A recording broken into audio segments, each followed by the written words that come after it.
Assalamualaikum warahmatullahi wabarakatuh.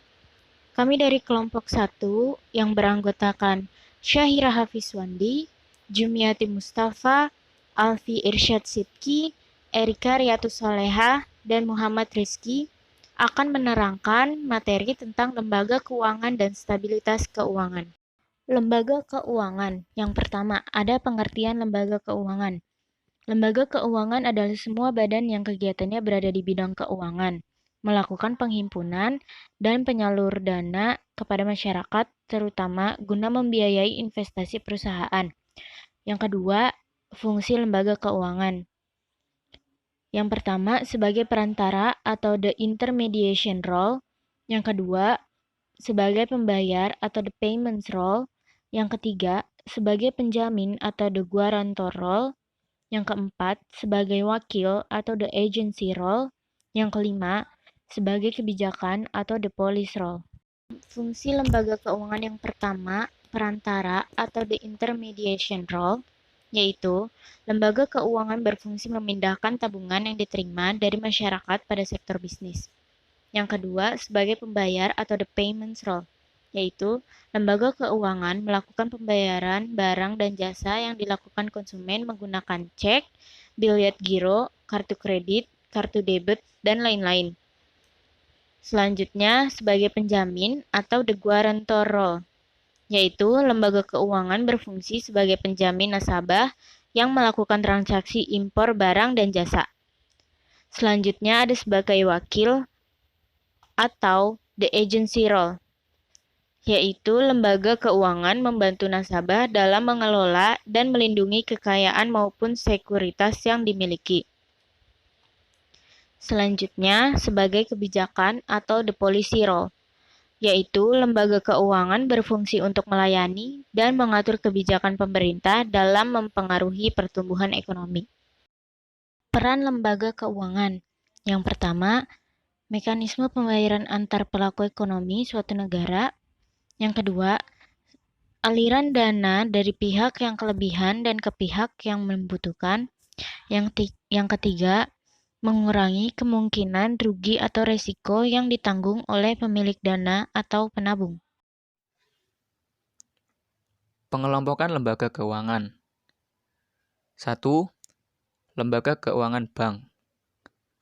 Lembaga keuangan bank merupakan perantara yang didirikan dengan wewenang untuk menerima dan menghimpun simpanan uang, meminjamkan uang, serta menerbitkan promes atau banknote. Bentuk lembaga keuangan bank. Yang pertama ada bank sentral, lalu bank umum, dan bank perkreditan. 2. Lembaga keuangan bukan bank. Lembaga keuangan bukan bank merupakan pemberi berbagai jasa keuangan dan menarik dana dari masyarakat secara depositori atau tidak langsung. Bentuk lembaga bukan bank, yang pertama ada perusahaan asuransi, perusahaan leasing, dan perusahaan dana pensiun. Stabilitas sistem keuangan. 1. Pengertian stabilitas sistem keuangan. Stabilitas sistem keuangan merupakan ketahanan sistem keuangan terhadap guncangan perekonomian sehingga fungsi intermediasi, sistem pembayaran, dan penyebaran risiko tetap berjalan dengan baik. Yang kedua, tujuan stabilitas sistem keuangan. Untuk menstabilkan perekonomian dan menghindari suatu negara dari krisis moneter atau masalah keuangan, dan mampu melakukan fungsi intermediasi, melaksanakan pembayaran, dan menyebar risiko secara baik. Yang ketiga, faktor-faktor pendukung. Yang pertama terdapat lingkungan ekonomi yang stabil, lalu lembaga keuangan yang dikelola dengan baik. Yang ketiga, pengawasan institusi keuangan yang efektif. Dan yang terakhir, sistem pembayaran yang aman dan handal. Manfaat stabilitas sistem keuangan. 1. Sistem keuangan yang stabil akan dapat membentuk pasar yang sehat, terkontrol, dan alokasi dari beberapa sumber daya yang ada dapat dikondisikan secara optimal. Yang kedua, sistem keuangan yang stabil akan memiliki dampak langsung pada kesehatan dunia perbankan. 3. Dengan stabilnya sistem keuangan, tentu akan mempengaruhi perputaran jumlah uang yang beredar di masyarakat. 4. Biaya dari instabilitas keuangan dapat ditekan. Dan yang kelima, instabilitas sistem keuangan mempunyai pengaruh yang cukup besar terhadap terjadinya krisis moneter. Pentingnya stabilitas sistem keuangan. Yang pertama, stabilitas moneter hanya dapat terwujud dengan adanya stabilitas keuangan. Yang kedua, beberapa perkembangan berpotensi pada meningkatnya resiko bagi perekonomian negara. Contohnya itu seperti perkembangan sektor keuangan yang signifikan dibanding dengan perkembangan ekonomi. Yang kedua itu proses finansial deepening menyebabkan berubahnya komposisi sistem keuangan. Yang ketiga, globalisasi dan cross-border integration. Yang keempat, sistem keuangan makin kompleks terutama instrumen keuangan. Selanjutnya ada suatu sistem keuangan yang stabil menciptakan kepercayaan dan lingkungan yang mendorong fungsi intermediasi keuangan yang efisien, mendorong beroperasinya pasar, dan memperbaiki alokasi sumber daya perekonomian. Pihak-pihak yang bertanggung jawab terhadap ESK. 1. Otoritas Jasa Keuangan atau OJK. OJK merupakan lembaga independen yang memiliki fungsi, tugas, dan wewenang pengaturan, pengawasan, pemeriksaan, dan penyidikan. OJK dibentuk dengan tujuan agar seluruh kegiatan di dalam sektor jasa keuangan terselenggara secara teratur, adil, transparan, dan akuntabel. Mampu mewujudkan sistem keuangan yang tumbuh secara berkelanjutan dan stabil. Mampu melindungi kepentingan konsumen dan masyarakat. Yang kedua, pelaku keuangan. Merupakan badan usaha atau institusi di bidang jasa keuangan yang bergerak dengan cara menghimpun dana dari masyarakat dan menyalurkan untuk pendanaan serta dengan mendapatkan keuntungan dalam bentuk bunga atau persentase. Yang ketiga, publik khususnya pengguna jasa keuangan.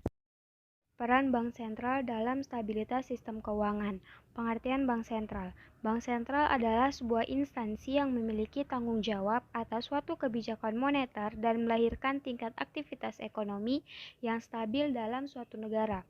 Bank sentral juga merupakan lembaga yang dimiliki pihak swasta dalam suatu pemerintah negara yang memiliki tanggung jawab atas stabilitas nilai mata uang, stabilitas sektor perbankan, menjaga tingkat inflasi, dan seluruh sistem keuangan dalam suatu negara.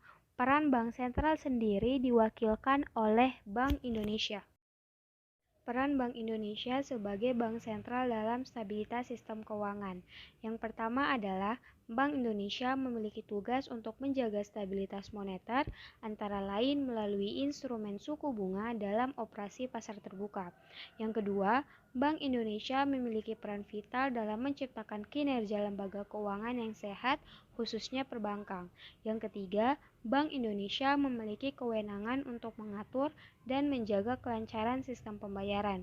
Yang keempat, Bank Indonesia dapat mengakses informasi-informasi yang dinilai mengancam stabilitas keuangan.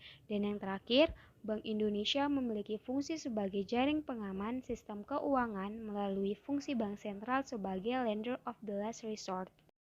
Stabilitas keuangan sebagai tujuan eksplisit bank sentral beberapa negara.